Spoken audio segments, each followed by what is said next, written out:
எல்லோருக்கும் சந்தோஷம் வேண்டும். ஆனால் எந்த விதத்தில் புகைப்பிடிப்பது கேடு தரும். புகைப்பிடித்தல் உங்களுக்கு தீங்கு விளைவிக்கும்.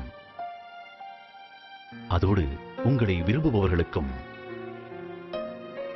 புகைப்பிடிப்பது கேடு தரும். புகைப்பிடிக்காதீர், புகையிலை உயிரை கொல்லும். இந்த வாசகங்களை பல இடத்துல நம்ம கேட்டிருப்போம். ஆனா அது என்னன்னு நம்ம கொஞ்சமாவது யோசிச்சிருப்போமா? புகையிலைனா என்ன? நிக்கோட்டினான்னு ஒரு செடி. அந்த செடியில உள்ள இலைகளை புகைத்தலுக்கு பயன்படுத்தினதுனால தான் அதுக்கு புகையிலைனே பேர் வந்திருக்கு. சிகரெட்டு, ஹூக்கா, பீடி, கைனி, மாவா, ஜர்தா, பைப்பு இப்படின்னு தசாவதாரம் கம்மலை விட இவங்க தான் அதிக கெட்டப்ல சுத்துறாங்க.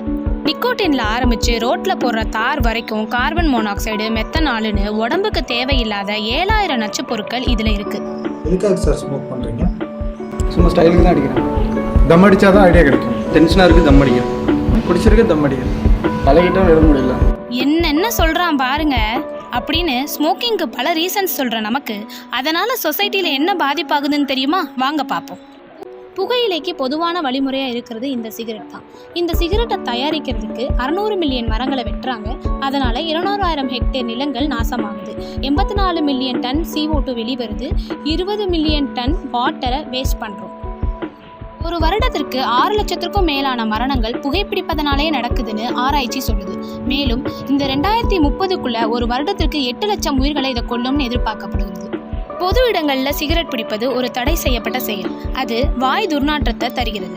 அது மட்டும் இல்லாமல் பற்களில் கரை ஏற்படுவதற்கும் காரணமாக இருக்குது. சிகரெட்டில் இருக்கக்கூடிய கார்பன் மோனாக்சைடுங்கிற விஷக்கொல்லி நுரையீரலுக்கு செல்ல ஆக்சிஜனை தடை செய்யுது. இதனால் நம் இதயம் வேகமாகவும் கடினமாகவும் துடிக்க நேருது. சிகரெட்டில் இருக்கிற நிக்கோட்டின்ற கெமிக்கல் நம் மூளைக்கு சென்று டோபமைன்ற என்சைமை சுரக்க செய்து அதனால் புகைப்பழக்கத்துக்கு அடிமையாக்குது நம்மளை. புகைப்பிடிக்கும் பொழுது 5000க்கும் மேற்பட்ட ரசாயனங்கள் ரத்தத்தோட கலக்குது. இதனால 24 மணி நேரத்துக்குள்ள நம்ம ரத்தத்துல CO2 அளவு உயர்ந்து நமக்கு இதய நோய் வருவதற்கான வாய்ப்புகள் அதிகமா இருக்குது. அள்ளிட்டு போங்க ஆடி தள்ளுபடிங்கிற மாதிரி இதய நோயோட சேர்த்து கேன்சர், கண் குறைபாடு, எலும்பு தேய்மானம், ஆண்மை குறைவு இது எல்லாம் சிகரெட்னால வருது. ஒரு வருடத்திற்கு 50,000 பேர் புகையிலை ஏற்படுத்துகிற வாய் புற்றுநோயால பாதிக்கப்படுறாங்க. உலகம் முழுவதும் 110 கோடி பேர் புகைப்பிடிக்கிறாங்க. அதனால அவங்களுடைய ஆயுட்காலம் சராசரியை விட 10 வருடங்கள் கம்மியாகுது. CSI பல் மருத்துவக் கல்லூரியில டொபாக்கோ செசேஷன் சென்டர், அதாவது புகைப்பழக்க தடுப்பு மையம்னு ஒன்று இருக்கு. இந்த மையத்தின் மூலம் புகைப்பிடிப்பவர்கள் அந்த பழக்கத்திலிருந்து விடுபட ஆலோசனை தரும். இந்த மையத்தின் மூலம் பல பேர் பயனடைஞ்சிருக்காங்க. அதுல ஒருத்தர் பேசுறத நம்ம கேட்போம். அந்த மாதிரி தான் இங்கே டெஸ்ட் தான் இந்த மாதிரி நமக்கு 26 இருக்குது அப்படின்ற லெவலு. அதனால் அந்த மாதிரி கேன்சர் வர வாய்ப்பு இருக்குது அப்படின்னு சொல்லி என்ன கொஞ்சம் அவேர்னஸ் கொடுத்தாங்க. அப்படியே குறைச்சி 22 பண்ணாங்க. அப்புறம் கம்ப்ளீட்டாக வந்து இது பண்ணும்போது சொன்னாங்க டிபார்ட்னா தான் வந்து நீங்கள் பண்ணுற ட்ரீட்மெண்ட்டுக்கே யூஸ் பண்ணு, இல்லைன்னா இது பண்ண முடியாது. கஷ்டப்பட்டு ஸ்டாப் பண்ணி இப்போ வந்து 26 வந்து 22 வந்து 16 வந்து இப்போ 2க்கு வந்துருக்கு.